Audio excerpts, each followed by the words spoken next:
So in the previous lectures, we discussed regarding certain facts behind this powdery mildew disease. And also we discussed regarding the pathogen as well. Okay, from this slide onwards, we will discuss the life cycle, or we can say that one as a disease cycle. Okay, so while the question may be asked in the way of disease cycle, then you have to describe this fact. Okay, so as already discussed, they are passing through different cycles. Okay, so first the infection is happen, we can say that one as a primary infection. Then after, if the condition is favorable for continuously, then the several cycles may happen. That may we can say that one as a secondary infection. Okay, so according to the environmental condition, the number of cycles may happen. So that's why we can say this one as a polycyclic disease. Okay, in this picture, you can observe the outer cycle is described for this, the primary infection. Okay, here this host plant, here that is the grape leaves. So that is with the inoculum. Okay, so that going to start the primary infection. Here the inoculum is here, and normally that may be in a overwintering structure. It may be mycelia or it may be Asclestotheca. Okay, so here we are assuming the mycelia is there, and that is going to producing the or start the infection. Or in some cases conidia also there. Okay, so the inoculum may changed. Whatever the inoculum which is present in the host plant, that start the primary infection cycle or the disease cycle. Okay, so here the conidia is here, that is with the dormant bud of this grape. Then when the bud is sprouting, that producing the young shoot. So the conidia is there. When the favorable environmental condition is there, then the conidia that is going to start the infection. So that producing that, first the conidia will germinate, then that producing that appressorium, then penetration peg, then hostoria, then absorb the nutrient from the epidermal cell. Then after that conidia that is growing. So you can observe the mycelial growth over the plants, that particular infected plant surface. While the infection is progress, you can observe at certain level, you can observe that conidial or the white, the powdery appearance over the leaves or any particular plant part. Okay, that is the primary cycle, primary infection cycle. Then after, several cycles may happen, that is in secondary manner. Okay, here the inoculum which is present or which is attached with the host plant, that going to be start the primary infection. So here you can observe within the mycelial or the hyphae growth, you can observe that a chain of conidia. Then that conidia going to start the other infection, second cycle. Okay, here you can observe. Okay, so this conidia is here. That is you can observe from the primary infection. Okay, and that conidia may transfer to other plant surfaces through the wind or the insects or the splashing water. So that conidia reach to other plant surface. If it is leaf or it may be bunch. Then there are the other cycle is, the second cycle is going to be start. In some cases, that infection producing the Cleistothecium. If the infection is continuing, that you can observe the Cleistothecium as well. There, that Cleistothecium is bursting when the favorable condition is there. Then that also producing ascospores. This ascospores also has the or have the capable to start the infection. Okay, so first the disease is begin with the primary infection. Then the condition is favorable. The resting infection process is going to be happen through the several number of cycles. There may be, the cycles may be through the conidiospore or it may be from the ascospores. That is depend upon the available inoculum. Okay, this is the description for this cycle.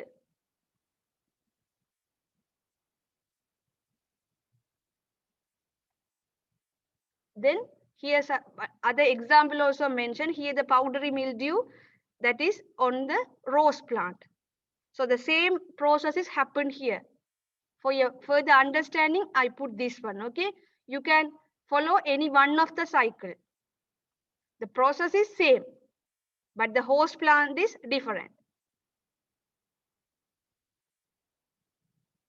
Okay, then we will discuss the description for that diagram. Okay, you know here this pathogen which causing this plant pathogenic fungi which causing this powdery mildew, they can reproduce through the sexual or in asexual manner. In case of asexual reproduction, here they are producing the conidia. Okay, the conidia is attached with the conidiophore. Okay, the base, that is a special kind of hyphae that is producing a chain of conidia. You can observe this one from this picture. And in case of sexual reproduction, they are producing the ascospores because they are belongs to the phylum Ascomycota. So they are producing the ascospores. Here the special character of these spores is they are normally within the ascus. That is a sac-like structure you can observe from here. Okay, the sac-like structure. That's why this fungi also called as a sac-like fungi. Okay, so within this ascus there are a number of ascospores. Okay, and the collection of ascus that is within the Cleistothecium. Okay, so the Cleistothecium, it's like a closed structure, a spherical shape. Okay, there is no any opening. Only by the bursting they are disseminating these spores. Okay, so within the Cleistothecium there are a number of ascus. The range of these ascus, that is the factor we are using to determine the genera. The each and every genera which is under this Ascomycetes, okay, which for this powdery mildew, the genera may be different. We are classifying that genera which causing this powdery mildew based on these factors. Okay, the number of ascus. Okay, that may be vary, and also within the ascus there are ascospores that also vary. Okay, so you can observe how the Cleistothecia is burst and that will releasing the ascus, and within the ascus you can observe the ascospores, and also this Cleistothecia that is with the appendages, and we are using this appendage shape also for the identification of this genera. Okay, so for these appendages are normally they are used for the attachment, or they are give the support for this attachment of these Cleistothecium on the host surface. And here we are differentiating the different genera which causing this powdery mildew disease based on the type of these appendages, and also and the number or the range of these ascospores and as well as the ascus. Okay, this is a real picture.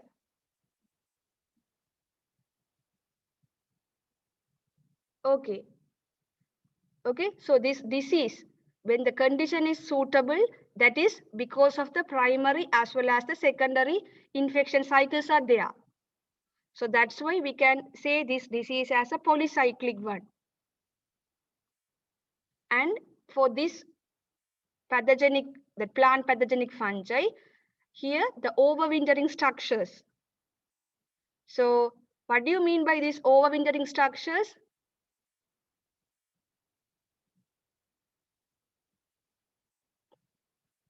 In the previous lectures, we discussed this phenomena.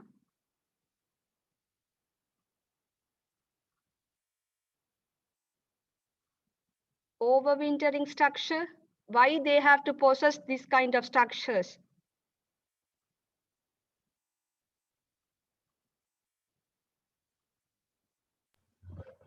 To survive in the unfavorable condition also, miss. Yeah, okay. So the structure may be dome and mycelia, or it may be clistothesia. Okay, and they are important for the survival. Then only they can able to start the infection when the favorable condition is there. Okay, and here the role of the conidia. So if the primary infection is happen, that you can observe the conidial chain on the infected plant surface. The millions of conidia is produced when the favorable condition is there. So that is the primary source for the spreading the disease, and that able to intensify this disease cycle. Okay, so they can easily spread because they are facilitated that appearance or that structure of this conidia. You can imagine they are in chain like structures. So they can, while the wind is blowing, that can easily break and they can easily spread over the plant field. Okay, to facilitating this kind of dissemination, their structure is like the chain like structure. Okay, the primary role of this conidia, they are spread. They can spread and they can able to intensify this effect. Okay, and in this cycle, in this disease cycle, the particular plant host, okay, that host that is with the infected part, that act as a primary inoculum. Okay, so that inoculum may be obtained from the previous disease cycle, or in other way, this inoculum may be get transmitted to the new field from the any other infected field, or it may be disseminated through that sucking pest. Whatever it is, the particular plant that is with the inoculum, the primary inoculum, that going to be start the infection, then there are several cycles are going to be happen. So to start the infection, the inoculum should be reach the correct host, because you know the host range. They are with the wide host range. But the host is specific for the genera or the species maybe. We have to concern on that. Some fungi, this pathogen, they are requiring the particular host only. Particular host only, they are able to cause the infection. The host range also important. Okay. So this primary inoculum source that may be from the previous disease cycle. In some cases, these overwintering structures may be within the soil or within the debris. Okay, so when that rainy or that humid environment is there, they can able to, once after the raining, they can able to burst. Okay, so then they can easily disseminated by the wind blowing, then reach to the plant surface. In some cases, because of the improper management, this inoculum may attached plant itself. They can be within the, or they can attach on the bark or stem or the stem region. Especially for that grapes, you can imagine we are doing the pruning, but the powdery mildew inoculum is in that vine region or the stem part. When the growing is happen, then they can, that new tissues, the shoots may be easily get attached with this inoculum when the favorable condition is there. So the management is important. And also here the host range.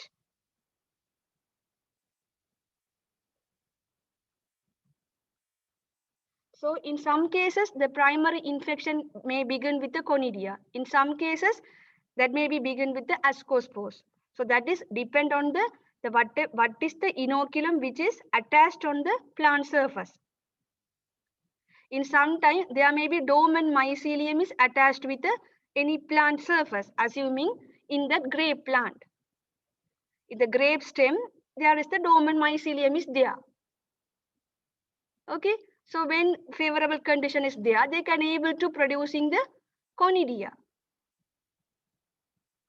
Then that conidia going to be disseminated and also start the primary infection. In some cases, the plant part is attached with the Clistothecium. So they can burst and the ascospores are disseminated. Then that ascospores can able to start the infection. Okay, so the infection type, that is based on the whatever the inoculum which is attached with our host. That is important. So whatever the spores, which may be sexual spores, the ascospores, or it may be asexual one, which is conidia. When they reach to the plant surface, the spore germination is happen when the warm humid condition is there. Then after penetration, then they are absorbing the nutrition from the epidermal cell. Okay, so the conidia, they can absorb the nutrient. Then they are developing, once they are developing, the disease is progressing, you can observe the mycelial mass growth over the plant surface, which is infected. Then if you observe such tissue under the microscope, you can observe that chain like conidia as well. So this is the primary infection. Once the primary infection is over, then the conidia is there. In some cases, if the disease is in prolonged condition, the Clistothecium also produced. So the both inoculum is here. Then continuously the favorable environmental condition is there. Then the secondary cycle also there. Okay, continuously that is happened. See the severity of this infection. So the management is very important. So if you are observing any powdery growth in your field, you have to take action immediately. Because most of this pathogen is epiphytic. Okay, you can easily guess that one by observing that white powdery growth over the surface. Some are endophytic. We can't observe these kind of symptoms. But that is very rare case. But mostly this powdery mildew causing pathogenic fungi, that is epiphytic. Okay. So here we are taking the primary infection is completed with the conidia spores. Okay. So at the end of this primary infection, that number of or millions of conidia is there. That is spreaded with the help of wind, or it may be by the splash of water. So this is the appearance. Sorry. Okay. See, this is kind of 3D image. Okay, in the 2D diagram, you can imagine here how that conidia, they are producing, because of the infection, they are producing the hostorium. Then once it progresses, you can observe this kind of structures over the plant surface. In some cases, with the help of hand lens also, we can observe this one. Okay, that conidia. So at the base of the conidia, the special hyphae you can observe here in this picture, the base one. Okay, that is conidiophore, P-H-O-R-E, conidiophore, that producing the conidia. Okay, this kind of appearance you can observe. Okay, so assuming that conidia is reached a particular plant surface. So here you can observe in this picture, this white color, that is the conidia. Okay, that is disseminated by the wind. Okay, that reached to new plant surface. You can observe. And see here how they are producing this bud structure, this one.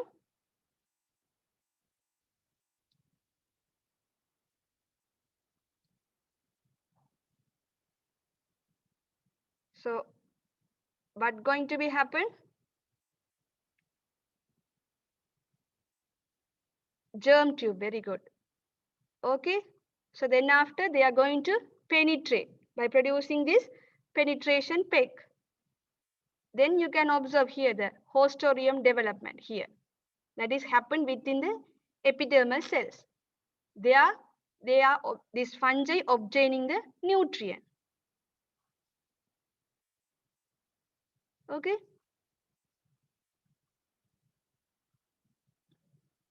Then once, as I already discussed, once the infection is going on or its progress, you can observe the hyphae growth over the infected plant part. Eventually, they are producing the conidia. Okay. And some cases, there are some species, they are producing these Clistothecia structures. You can observe how this Clistothecium is burst and releasing the ascus. The ascus is with the ascospores. Normally, that is in 8 numbers. Okay. So, and here you can see the appendages. Okay. So, this is a real image. This is under the microscopic nature. Here, the real image you can observe the pepper-like resting structures.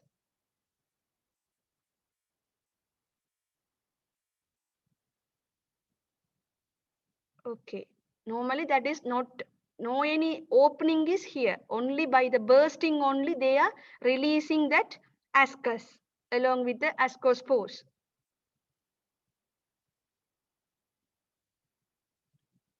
So this is a summary of this discussion. How the infection is happened with this conidia as well as the ascospores. So did you understand up to now? Do you have any doubts?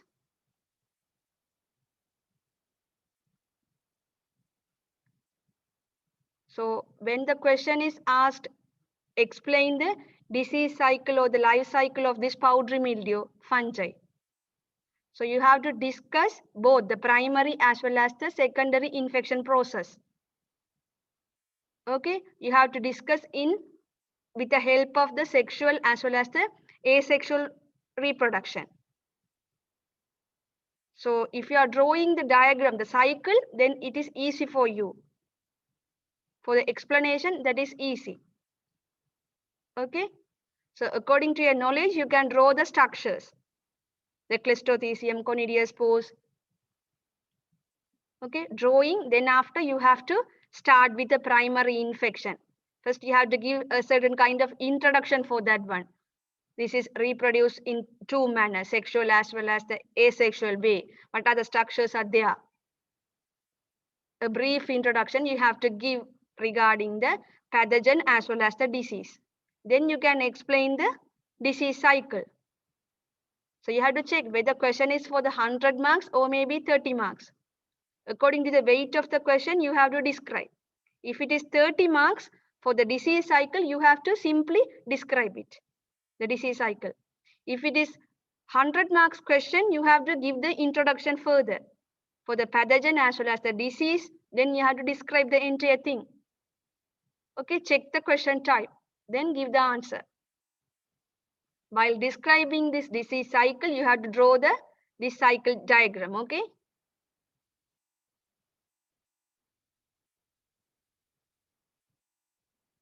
Okay. So because of this infection, the symptom development. So normally we are identifying or diagnosing the disease based on the symptoms. Okay. So it may be the changes in the morphological or the functional appearance of this plant, the structural changes. Okay. In case of this powdery mildew disease, we can easily recognize that one because of its powdery growth. Okay. In the early stage of the development of this disease, initially that is appeared as a gray color spots or maybe patches. Okay. Initially begin with a spot-like appearance. Then the spot is enlarged. Then the joining of the spots. Then they can complete the infection. Then after, so this kind of that spots and joining of the spots, you can observe, which means the pathogen is there. But for the confirmation purpose, you have to do the further procedure.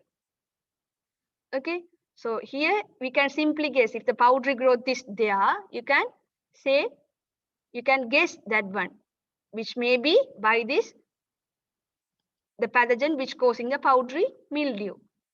But for the confirmation, you have to do the microscopic analysis. And further, you can do any molecular based analysis as well. Okay, so the infection, the symptoms, this kind of symptoms you can observe in mostly the shoot or the leaf part. In some cases, fruit as well as the bud or the flower region you can observe. Okay, so the white growth is, that is mainly by this mycelial and the conidial mass. In not for the all tissues, not for the all host plant, this Clistothecia you may observe for the certain kind of hosts. Simply you can observe this powdery growth over the plant surface. But this Clistothecia you can't observe for the entire host plant. Only the certain species with the host, they can able to produce this Clistothecia structure. Okay. And if the infection is progress or the disease is progress, you can observe the yellowing, or in some cases dwarfing or distortion leaf, or the fruit, the quality of the product is reduced. Okay, so these are the symptoms. We can use these kind of symptoms for the diagnosing.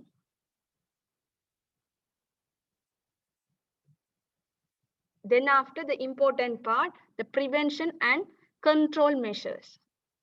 So what is the difference between the prevention and the control measures? Which is better one?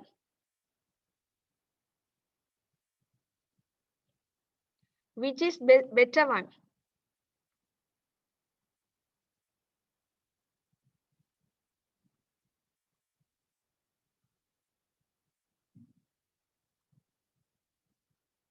Why it is better one? The prevention.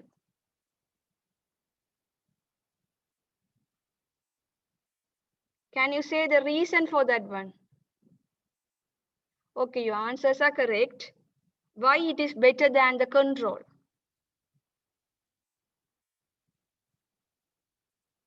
Yeah, we can prevent that one from the incidence of that disease. That is not a simple way. Okay. Yeah, control is difficult because the pathogen is that is invading our field. Okay, the chasing of this pathogen is very difficult once it get invaded within our field. Okay, so the prevention is very important, but most of the farmers, they are failed to do that one. Okay, they are focusing only for the yield. So they are simply spraying these chemicals.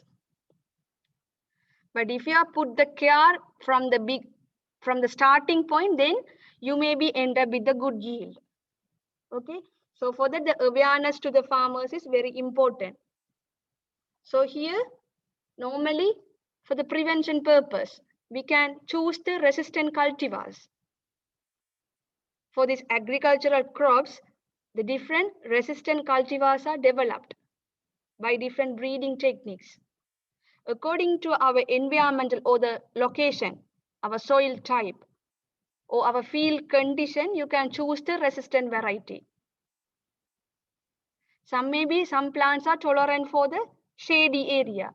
Normally this pathogen, they are preferring that one, shady area. Okay, you can choose the tolerant or the resistant cultivars. Then after pruning, that is very important. In case of grapes, that is very, very important. So there a kind of shadiness is there. So that will facilitating this pathogen infection. So the pruning is very important. So that is help to circulation of the air within the plant canopy. Okay, then the sunlight able to penetrate. Okay, with the sunlight or the higher temperature, they can't survive. Normally, the highest temperature, normally above 35 degrees Celsius, or that free water availability, normally that are not suitable for this pathogen. They are preferring the warm as well as the humid condition. Okay, pruning is very important. And that sanitation, field sanitation. For example, if a particular field is infected, so you have to carefully remove the infected plant part from your field. You have to you can use mulching as well. After removing this debris, you can use the mulching, because that is preventing that inoculum exposure to the plant. Before that, you have to carefully remove the old debris. And your mulching also it's a fresh one. We can't choose this mulching from the infected plant area. Okay. Some of the farmers, they are using that disease attacked or disease infected or this pathogen infected plant material as a mulching. Some, they are using such material for the compost making. So what is the use of this action? That is useless. Again, we are facilitating for the infection. So we have to keep certain kind of awareness regarding that. Okay, and avoid the over fertilization, because if you are supplying more amount of nitrogen fertilizer, that will give for the certain plants, they maybe give some that succulent nature that will attract the most of the sucking pest. Okay, and also some of the weed also, they can easily act as a source of inoculum, because most of the this powdery mildew causing pathogen that are infected on the weed as well. You may observe in the Parthenium also, the infection is there. If the weed is there, then the source inoculum also with it. Okay, we have to carefully remove the weeds from the field.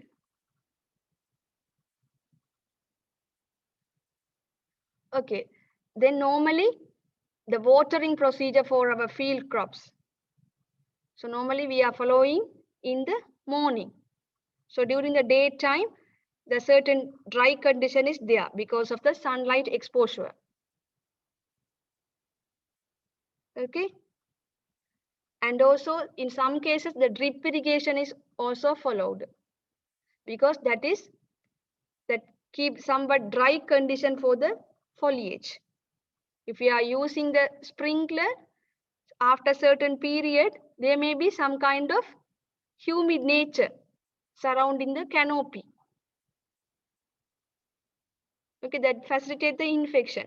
So normally farmers are dealing with this drip irrigation and certain kind of slow release fertilizers, organic fertilizers. Okay, as already mentioned, that compost making by using this infected debris, that also should be avoided. Okay, in some cases, in traditional way, some of that organic oils, the neem and the sesame oil also may be sprayed. But most of the farmers, they are preferred to spray the chemical. And in some cases, the baking soda also may be utilized. As a final option, the sulfur or the copper-based fungicides. Okay, that is spray. So these are some of the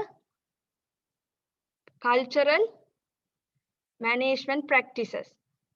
So you may discuss in the way of IPM as well. Okay, I just jot down some of the aspects regarding the prevention and the control. You may, in your examination, you may describe as a separate way. What are the measures for the prevention? What are the measures for the control? Okay, mostly in case of control, they go with the fungicide, chemical fungicides. Okay. So you have to able to differentiate those two aspects and give the answer according to that one. So in certain articles, they mention in some certain kind of fungi, they can able to act as a hyperparasites for these powdery mildew fungi. We already discussed these fungi. They can able to act as a predators, parasites, and they may be toxic one. Some are edible one. Okay, here hyperparasitism for this powdery mildew causing fungi is also reported. A study they mentioned regarding this thing. Okay, a fungi that have the control of these disease causing fungi, that powdery mildew causing fungi. Okay, we can say that one as a hyperparasite. Already the pathogen that is in the parasitic nature, that is controlled by another fungi. Okay, the reported species is Ampleomyces quiscalis. Okay, that is the name of that hyperparasite. Okay, so these are some of the management, the chemical, cultural, as well as the biological manner. So the all are here. So you can describe these things in separate manner. The cultural practices, biological practices, and also the chemical aspect. Okay, you can describe those things in under the title of IPM as well. Okay, so do you have any doubts? Huh? Any of you?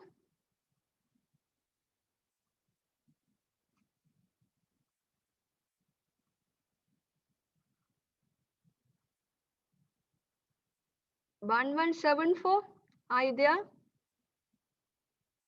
Yes, Miss. So can you summarize today's lectures? Yes, Miss.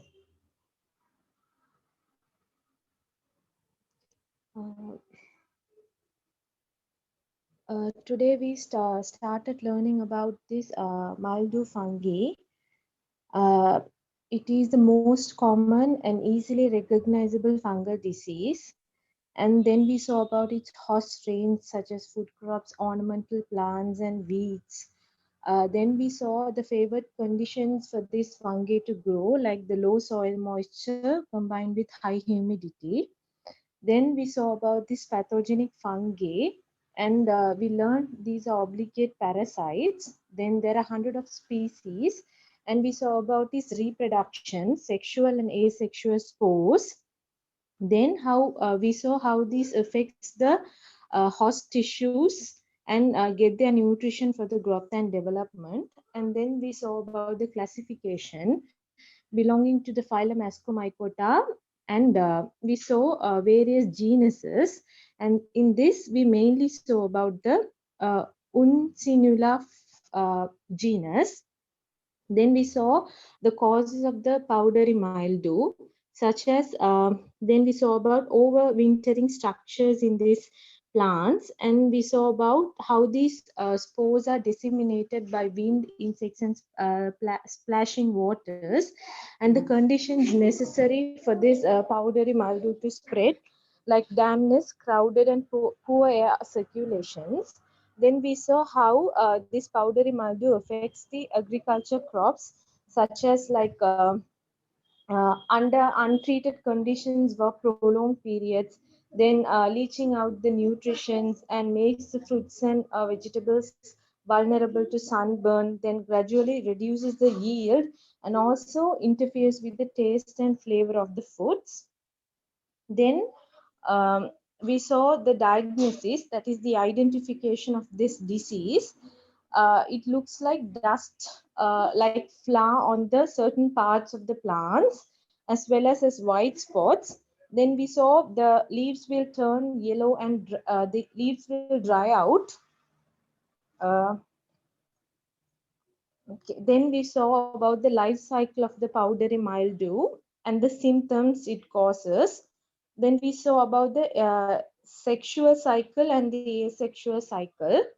Then we saw about the life cycle of the Uncinula nicator, and we studied about the development of the ascospores from the Clistidothecium. Uh,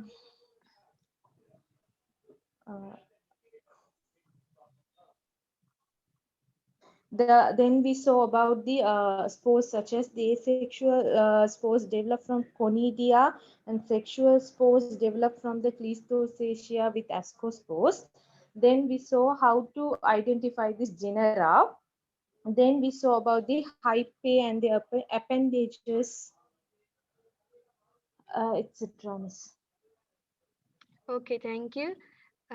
So normally we are calling this one, we are spell this one as a powdery mildew. Okay. I think you spelled as a mildew.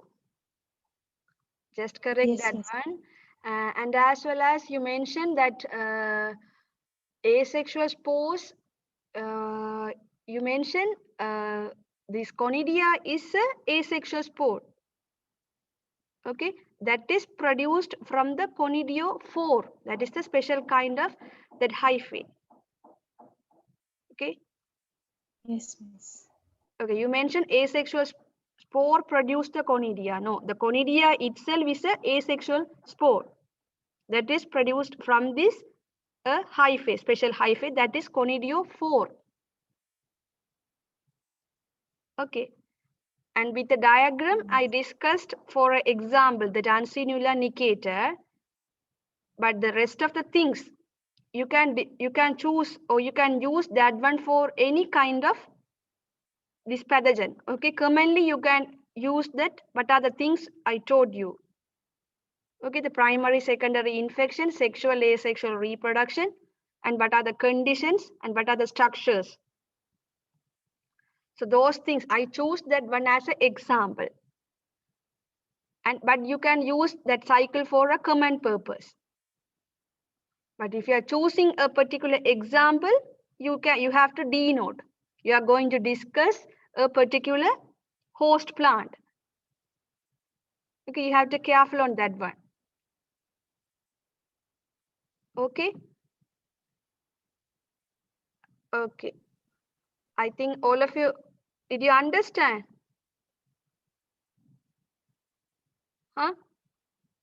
So Yes, these miss. kind of disease cycles are very important for your examination. Okay. Study carefully. Okay. Then you can leave. Thank you. Thank you, miss.